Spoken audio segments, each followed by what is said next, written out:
Sejam bem-vindos a mais um episódio do Investindo com Yuri. Aqui eu te ensino a ter seus primeiros R$ 20.000 investidos de forma segura e gerando renda extra todos os meses. Eu sou Yuri Wagner e o assunto de hoje é como criar renda extra investindo.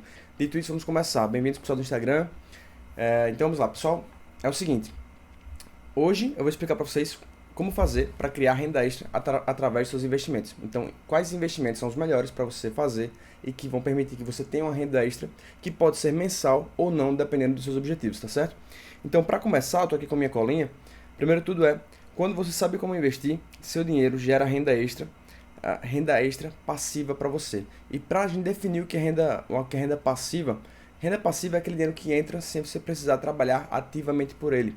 Tem uma frase de Warren Buffett, que é considerado o maior investidor do mundo, que ele diz assim: se você não encontra uma maneira de ganhar dinheiro enquanto dorme, você vai ter que trabalhar até morrer. Ou seja, se você não encontra uma maneira de ganhar renda, de criar uma renda passiva, um dinheiro que entra para você enquanto você não trabalha, você vai ter que trabalhar sempre para criar uma nova renda, certo? Então, inclusive, eu perguntei para o pessoal, fiz uma pesquisa com o pessoal que está participando da Semana Gratuita Investindo com Segurança, e muita gente disse que se perdesse a renda hoje, não ia ter dinheiro para pagar as contas no próximo mês. Ou seja, são pessoas que não têm uma reserva e não têm uma outra fonte de renda, uma renda passiva que está entrando na conta deles, tá certo? E aí você não quer ser uma dessas pessoas, você quer aprender como resolver esse problema. Para você aprender isso, você tem que aprender a investir, certo? Então, Robert Kiyosaki, que é o autor do livro Pai Rico, Pai Pobre, é esse livro que vocês que estão vendo no YouTube estão vendo bem aqui, ó, livro Pai Rico, Pai Pobre, quem está vendo no Instagram está vendo bem aqui. O autor desse livro, ele explica nesse livro aqui como você faz, a importância de você criar renda passiva, de você possuir ativos, e são os ativos que vão gerar essa renda passiva para você. Então imagine o seguinte, quando você possui um imóvel, né, você tem um imóvel, o apartamento que você mora, a casa que você mora, e de repente você compra um apartamento que você quer utilizar para alugar. Vamos dizer que você colocou R$ 300.000 naquele apartamento e você aluga ele por R$ 1.500. Então aqueles R$ 1.500 que você recebe de aluguel são renda passiva, são aluguel que você está recebendo por você ter um inquilino ali que vai estar todos os meses morando e criando aquela renda para você.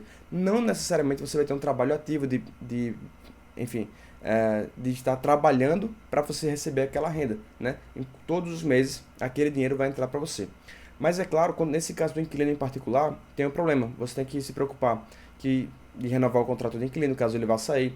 Você tem que se preocupar de ajustar o contrato para se adequar à inflação, né? Você não quer perder dinheiro ao longo dos anos, mantendo o mesmo valor que você cobra durante anos, sendo que o preço do dinheiro desvalorizou com o tempo, né? Então você quer reajustar isso. Você tem que se preocupar com manutenção. Enfim, tem algumas preocupações que você vai ter quando a gente fala de ter um imóvel para alugar.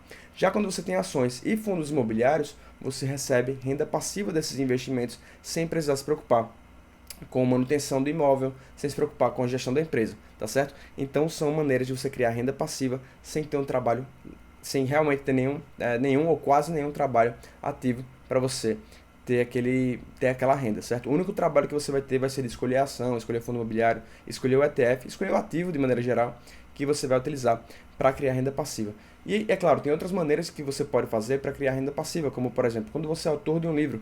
Quando você escreve um livro, imagina que o autor desse livro aqui, ou de qualquer um desses livros que vocês estão vendo aqui na tela, o autor de qualquer um desses livros, ele recebe royalties a qualquer momento. Por quê? Porque a qualquer momento, em algum lugar do mundo, eu posso estar comprando esse livro aqui, Princípios, de Ray Dalio, eu posso estar comprando Investidor Inteligente, de Ben Graham, eu posso estar comprando aqui esse livro de Jeremy Siegel, e eu posso estar comprando o livro de Robert Kiyosaki também. Então, a qualquer momento do dia, alguma pessoa do mundo pode estar comprando esses livros, e aí o autor dos livros vai receber royalties em proporção ao valor de cada livro que é vendido, tá certo? Então, tem outras maneiras de você gerar renda passiva, mas quando a gente fala de investimento, as melhores maneiras são através de investimentos como ações, fundos imobiliários e outros, que são capazes de gerar essa renda extra para você, que pode ser mensal ou não, tá certo? Então, vamos lá. Então, agora que a gente definiu o que é renda ativa e o que é renda passiva, é importante fazer o seguinte, é importante diferenciar. É importante entender como fazer para criar renda passiva. E a maneira que você criar renda passiva é entender o que são ativos e o que são passivos. Ativo é tudo que gera renda extra para você. É todo bem que você possui que gera algum lucro e que esse lucro é distribuído para você, certo? E passivos são coisas que tiram dinheiro de você. Então, por exemplo, quando você faz um financiamento, você compra um carro, por exemplo. Quando você financia esse carro, você está criando dois passivos. O primeiro passivo deles é o carro em si. Por quê? Porque o passivo é uma fonte de gastos. Então, o carro, o que é que ele gera para você de gastos? Ele vai gerar gasto de gasolina, ele vai gerar gasto de manutenção, de seguro, de IPVA e outros gastos que você vai ter por possuir aquele carro. Quando você cria o financiamento para poder comprar aquele carro, isso é mais um passivo, porque aquele financiamento é uma fonte de juros que você vai pagar, certo? Então você criou dois passivos, né? Duas fontes de gasto para você. Então esse é o conceito de passivo, são coisas que vão tirar dinheiro de você. Um carro pode ser um passivo se ele está tirando dinheiro de você. Ele também pode ser um ativo se ele está dando dinheiro para você. Então tem algumas pessoas que têm carro para utilizar como motorista de Uber, né? Motorista de aplicativo. Então essas pessoas estão utilizando aquele veículo como um bem, como um ativo que vai gerar renda para eles. Uma casa, ela pode ser um ativo ou um passivo. Se é a casa que você mora, ela vai ser um passivo. Aí muita gente diz assim, Miro, mas minha casa é meu maior bem, é meu maior ativo. Sua casa, na verdade, é um passivo. Por quê? Porque ele está tirando dinheiro de você. Todos os meses você tem que gastar com manutenção, você tem que gastar com energia, você tem que gastar com água, né? Água, esgoto. Então, essas coisas são gastos que você possui por ter aquele passivo, certo? Então, nesse caso, a gente está falando de um passivo, tá bom? Então, passivos são isso, são coisas que tiram dinheiro de você. E ativos são coisas que dão dinheiro para você. Alguns exemplos de ativo. Ações, né? Ações é você comprar ações de uma empresa ou comprar cotas de um fundo imobiliário que vão gerar renda para você. Então, a ação é a menor parte de uma empresa. Toda empresa que está na Bolsa de Valores, quando ela tem lucro e ela faz distribuição desse lucro para o acionista, se você é acionista daquela empresa, você sempre vai receber dividendos, que é parte do lucro da empresa que ela repassa ao acionista. Então, por possuir uma ação, vamos dizer, da Magazine Luiza, ou da Petrobras, da Vale e de várias outras empresas que tem na Bolsa, quando essa empresa distribui parte do lucro para o acionista, você que é um deles recebe parte desse lucro, mesmo que você tenha uma única cota que você comprou por R$ 10. Então, é isso mesmo. Se você tem R$ 10 em uma empresa, em ações de uma empresa, você vai receber renda passiva daquela empresa sempre que ela distribuir para os acionistas, certo? Então, essa é a maneira mais fácil e prática que você tem de gerar renda passiva. É você comprar ações e fundos imobiliários, porque você não tem um trabalho de gerir uma empresa, você não tem um trabalho de gerir um imóvel. Basta você decidir qual ação ou fundo imobiliário você vai comprar e aí você começa a receber renda passiva deles. Yuri, é melhor renda ativa ou renda passiva? Ótima pergunta, Thiago. E depende, né? Quando a gente está falando assim, qual é que vai ser a maior? A maior no curto prazo necessariamente vai ser a ativa. Por quê? Porque a ativa vem do seu trabalho. Então, se você consegue criar uma maneira de aumentar a sua renda ativa, por exemplo, você faz uma pós-graduação e agora você é mais valorizado no mercado de trabalho, isso aumenta a sua renda. Se você é um empreendedor e você começa a vender mais, isso aumenta a sua renda também. Então, coisas que você faz que possam aumentar a sua renda ativa, que vem do seu trabalho, são mais fáceis de pensar, de conseguir, né? E o resultado vem mais rápido no curto prazo do que a renda passiva. Porque a renda passiva é você comprar uma ação. Por exemplo, imagina que você comprou um fundo imobiliário por R$ 10. Você comprou 1.000 fundos imobiliários desse. Então você tem R$ 10.000 investidos. Todo mês esse fundo imobiliário vai te pagar 10 centavos por cota. Se você tem 1.000 cotas, você vai receber R$ 100. Então você investiu R$ 10.000 e você recebe R$ 100 por mês. Então esse valor de R$ 100 é um valor, é um crescimento menor, proporcionalmente falando, é um dinheiro menor, proporcionalmente falando, do que você, por exemplo, investir R$ 10.000 numa pós-graduação que vai aumentar seu salário em R$ 500. Certo? Então, essa diferença no curto prazo é maior. Então, investir em si mesmo é um ponto muito importante também para levar em consideração. Mas para as pessoas que são, por exemplo, militares, servidores, empresários e já tem aquela renda ativa ali, o que eles podem fazer, né? E o que é muito interessante que eles façam isso, é encontrar uma maneira de criar uma renda ativa, uma renda passiva, começando da renda ativa deles. Então, eles separam parte do dinheiro deles, parte da renda ativa, pode ser 5%, 10% do salário deles, e colocam para virar renda passiva, para comprar ações, fundos imobiliários e outros ativos que são capazes de gerar renda passiva a eles, certo? Então isso é muito importante. Yuri, e como é que eu faço para escolher as empresas certas e os fundos imobiliários certos para poder criar renda passiva? Vamos lá. Quando a gente fala de renda passiva, tem algumas empresas que são melhores pagadoras de dividendos do que outras, certo? Então, perfeito, Thiago. Ativa para o curto prazo e passiva para o longo prazo, exatamente. Então, quando a gente fala de empresas que são capazes de pagar dividendos, que são capazes de aumentar a renda passiva que a gente recebe, é interessante que a gente olhe alguns critérios quantitativos e qualitativos de uma empresa. Como assim, Yuri? Uma empresa, né, imagina que você tem uma padaria. aquela padaria tem margem de lucro, aquela padaria ela tem sua receita, ela tem seus gastos, ela tem sua lucratividade, ela tem seu endividamento, de repente, a empresa pode estar endividada, né, com um endividamento controlado, né, tem um endividamento que ela utiliza para aumentar o seu fluxo de caixa, sua receita, para poder investir mais no próprio negócio, e tem alguns endividamentos de empresas que não são equilibrados, né, empresas que estão devendo muito. Então você tem que saber diferenciar esses critérios de uma empresa, tem que saber se ela está endividada de maneira que não seja adequada ou se ela está com endividamento controlado. A maioria das empresas da Bolsa estão endividadas, isso não tem nada de errado. O problema é se o endividamento estivesse muito elevado, acima do que elas são capazes de gerar de receita, por exemplo, certo? Então é importante olhar esses detalhes, esses fatores, né, esses indicadores, quando você vai escolher uma empresa. Então, quando a gente fala de empresas da Bolsa, é interessante que a gente olhe 3 características. A gente investe em empresas que são chamadas empresas VIP, ou seja, elas possuem vantagem competitiva, V, indicadores excelentes e proventos consistentes. Então, isso, empresas VIP, são as empresas que você deve investir na Bolsa de Valores para poder criar renda passiva para você. Quando a gente fala de vantagens competitivas, por exemplo, força da marca. Então, uma empresa como a Apple, ela tem uma força de marca muito maior do que outras empresas de tecnologia. E por isso ela pode cobrar mais pelos seus produtos, tá certo? Então, um MacBook, ele vai custar muito mais caro do que vários outros computadores. Um iPhone, ele custa muito mais caro que vários outros smartphones.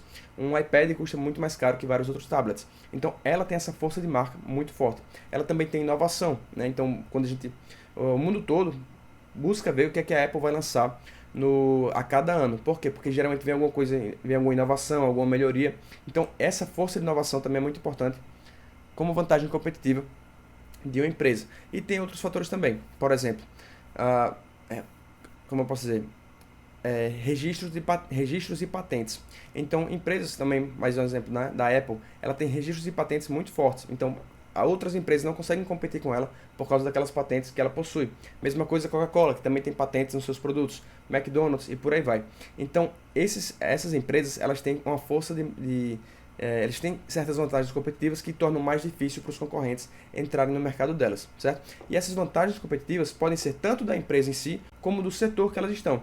Então, por exemplo, o setor de aviação, ele tem uma barreira muito forte para novos, melhor dizendo, o setor de alimentação, ele tem uma barreira muito forte para novos entrantes. Por quê? Porque imagina o seguinte, você confia mais numa marca de biscoito, numa marca de macarrão que você sempre comprou, ou você vai testar um novo, né? Muito provavelmente você vai comprar no que você sempre comprou. Se você vai para outra cidade, você vai provavelmente escolher, e você encontra a marca que você conhece e umas marcas que você não conhece, você muito provavelmente vai optar pelas marcas que você conhece, certo? Então, essa força de marca também é muito importante em alguns setores, mais do que é em outros, tá bom? Isso são vantagens competitivas.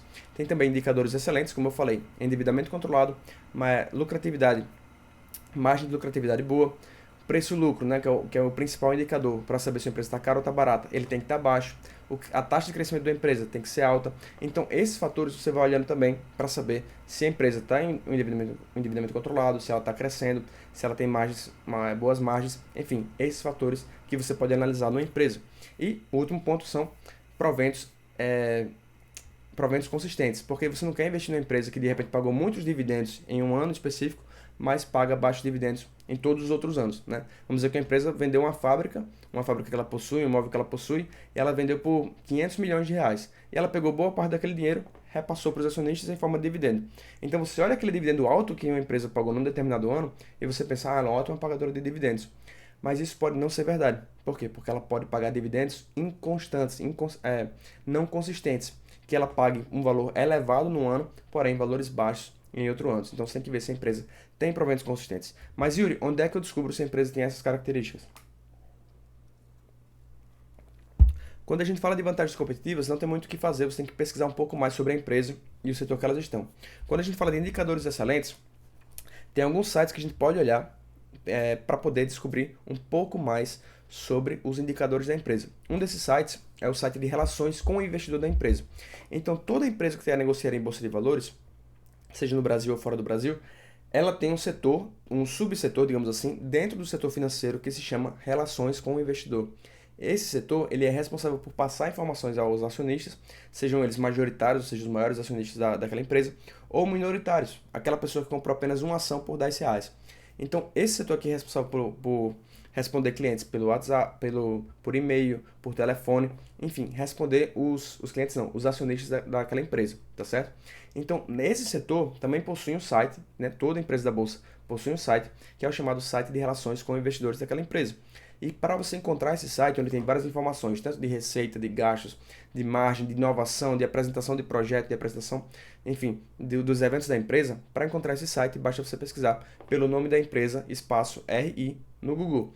Então, você quer achar informações no site de relações com o investidor da Ambev, você entra no Google e pesquisa Ambev, espaço RI.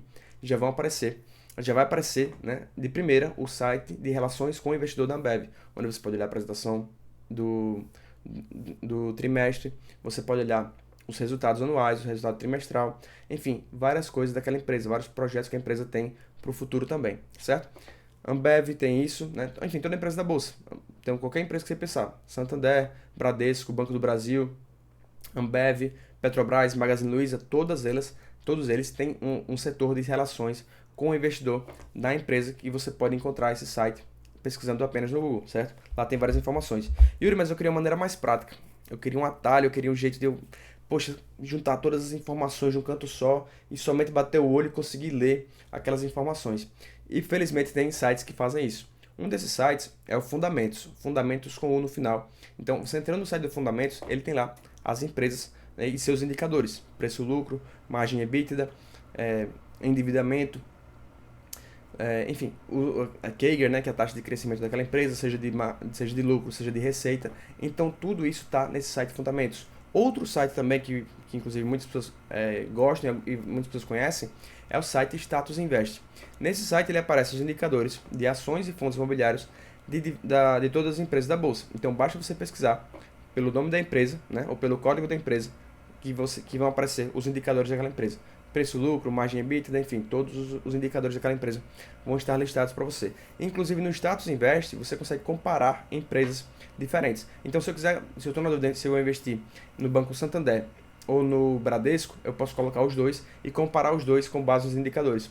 Ele já vai aparecer um ranking para mim, de qual dos dois vai ficar em primeiro, mas é interessante que eu olhe um por um daqueles indicadores para saber quais deles são os mais relevantes. Então, por exemplo, preço-lucro é o principal indicador para você saber se a empresa está barata, né? Que é o preço que você está pagando por aquela empresa, dividido pelo lucro que a empresa teve ao longo dos últimos 12 meses. Então, esse indicador vai mostrar para a gente qual é em quantos anos, teoricamente, aquele investimento que eu fiz vai se pagar. Se o custo de uma ação é R$10 e o lucro que aquela empresa teve por ação foi de R$2, então o preço-lucro vai ser 10 dividido por 2, que vai dar 5. Então, teoricamente, em 5 anos, eu tiraria de volta o meu investimento que eu fiz naquela empresa. Mas é claro, teoricamente por quê? Porque a empresa não paga necessariamente todo o lucro para o acionista. Fora isso, você não tem certeza se ela vai lucrar aqueles mesmos R$2 ao longo de 5 anos, né? Uma empresa é um organismo vivo, então ela pode lucrar um pouco mais, pode lucrar um pouco menos e por aí vai, tá certo? Então é importante ter isso em mente também. Então esses são os indicadores excelentes e proventos consistentes. Você consegue ver também no site de relações com o investidor da empresa quanto foram os proventos que ela pagou no ano passado, no ano retrasado, no ano anterior, e também consegue ver no site Status Invest quais foram os proventos pagos pela empresa ao longo dos últimos anos. E aí você vê se teve alguma inconsistência. Por exemplo, o indicador Dividend Yield, que é o que diz se a empresa está pagando bons dividendos, ele pode estar muito elevado. Mas quando você vai olhar, você descobre que nos últimos 12 meses, ele estava a empresa vendeu um imóvel, né? Você olha que nos últimos 12 meses ficou muito elevado.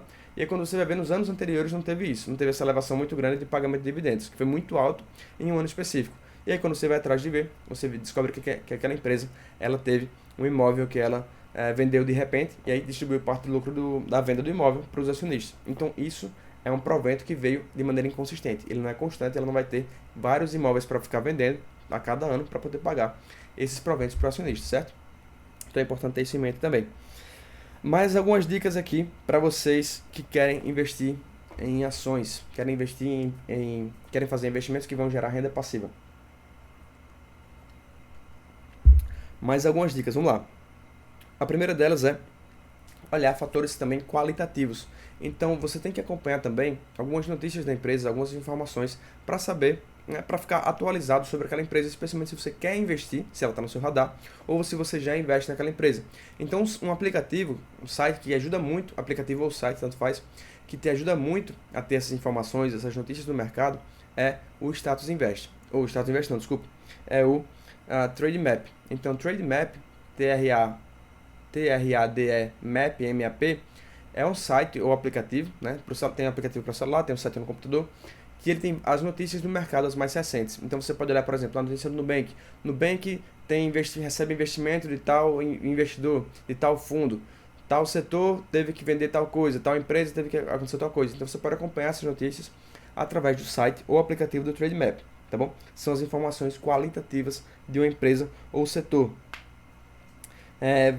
Vamos lá, o que mais? Empresas de transmissão. Sim, se você quer começar a investir, você tem medo de começar a investir, tem insegurança de começar a investir na Bolsa de Valores, a primeira dica que eu te dou é monte sua reserva de emergência. Primeiro de tudo, você tem que ter uma reserva de emergência. Mas partindo do princípio que você já tem a sua reserva de emergência, e se você não sabe fazer, aproveite para se inscrever no evento que vai acontecer na próxima semana, onde eu vou ensinar passo a passo como fazer para colocar o seu dinheiro para atingir os primeiros 20 mil reais e montar a sua reserva.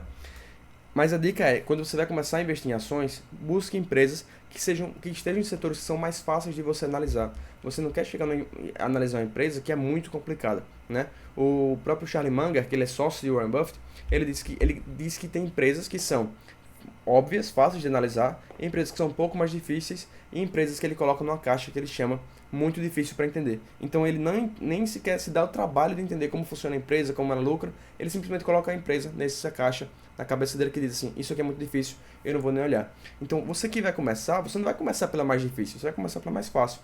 E as empresas no Brasil que são as mais fáceis de você analisar, são aquelas que estão no setor de transmissão elétrica, certo? Então, olhe empresas do setor de transmissão elétrica, porque são empresas que têm muitas vantagens competitivas e muita facilidade de você analisar essas empresas. Yuri, quais são as vantagens competitivas que essas empresas têm? Pensa o seguinte, você tem Netflix na sua casa? Netflix, Amazon Prime, você tem Disney, Disney Plus, você tem HBO, você tem alguma dessas assinaturas? Provavelmente, né? Então pensa o seguinte, se você assina a Netflix, você paga, sei lá, não sei quanto é que tá agora, R$ 30, você paga R$ 30 por mês de Netflix. Muda alguma coisa para Netflix se você assiste a Netflix ou se você não assiste? Você vai pagar menos se você não assistir? Você vai pagar mais se você assistir 24 horas por dia? Não, né? Não muda nada. Você está pagando ela pelo quê? Você está pagando ela pelo acesso à plataforma da Netflix. Se você usa ou não, não muda nada para ela. O que importa é que você continue pagando para você continuar tendo acesso. É isso que ela te fornece, acesso. Então, no setor de transmissão de energia, uma coisa muito similar acontece. As empresas de transmissão de energia, elas são pagas para garantir que elas tenham capacidade. E o que é transmissão mesmo de energia? Se você pegou a estrada, provavelmente você já deve ter visto uma torre de transmissão que tem aqueles fios que leva de um ponto a outro, geralmente tem muito nas estradas, né? Então aquilo são torres de transmissão e geralmente pertencem a empresas de transmissão de energia. Então o que é que aquela torre está fazendo? O que é que aqueles fios fazem? Aquilo dali, e o trabalho da empresa de transmissão de energia eles garantem que tem a capacidade de levar uma quantidade de energia do ponto A para o ponto B, geralmente para a geradora de energia até a distribuidora de energia que vai levar para sua casa. Então a transmissora faz a ponte entre geradora e distribuidora. E tudo que ela tem que fazer é garantir que ela é capaz de levar uma certa quantidade de energia. Se as pessoas nas casas delas não estão usando tanta energia, não muda nada para ela. Se as pessoas estão usando muito mais energia, também não muda nada para ela. Ela é paga para garantir que ela é capaz de levar uma X quantidade de energia do ponto A para o ponto B, certo? Então, por ela garantir isso, por ela garantir esse acesso, assim como o Netflix, nesse exemplo, ela é paga. E o contrato dessas empresas, eles costumam durar décadas. Eles não duram 2 anos, 3 anos. Eles costumam durar 20 anos, 30 anos. Então ela tem uma forte vantagem competitiva porque ela sabe qual é a receita que ela vai ter e quais os gastos que ela vai ter, certo? Ela já tem essa previsibilidade. E isso durante anos. E isso reajustado por algum índice de inflação, que pode ser o IPCA ou o IGPM. Então, essas empresas, elas têm uma enorme vantagem competitiva e elas são muito fáceis de analisar, tá certo? Basta ver se ela está reinvestindo para comprar de maneira qualitativa. Elas estão reinvestindo para criar novas linhas de transmissão, porque isso é importante porque vai dizer se ela vai ter um crescimento na receita no futuro. Elas não estão reinvestindo e distribuem grande parte dos dividendos para os acionistas, ou seja, elas são como se fosse uma vaca leiteira, ela está recebendo sempre aquela renda altíssima, ela distribui 90% para o acionista. Isso também pode ser uma empresa que você quer investir, né? Ela tem um endividamento controlado, ela tem um crescimento que é constante, é baixo, né, relativamente, mas ela está pagando muitos dividendos para você. E ela tem aquela vantagem competitiva que ela vai ter aquela fonte de receita e gastos previsíveis ao longo do tempo, certo? Então, quando você vai começar a investir, procure começar por empresas que são mais simples de analisar, como é o caso, por exemplo, das transmissoras de energia, tá bom? Então, essa dica para quem quer começar a investir em ações. Deixa eu ver o que mais aqui. Ah, Yuri, qual empresa de transmissão de energia, por exemplo? Eu vou citar três aqui, que é a Taesa, a ISA-CETIP e Energias do Brasil. Isso não é uma recomendação de compra, eu recomendo que você apenas analise essas empresas, estude essas empresas. São exemplos de empresas que estão no setor de transmissão de energia, por onde você pode começar a analisar e começar a investir nessas empresas, tá certo? Nessas ou em outras, mas vai ser muito mais fácil você estudar sobre empresas da bolsa, começando por empresas de transmissão, do que por empresas que são mais complexas, que têm muito mais variáveis para você analisar, tá certo? Então, pessoal, foi isso por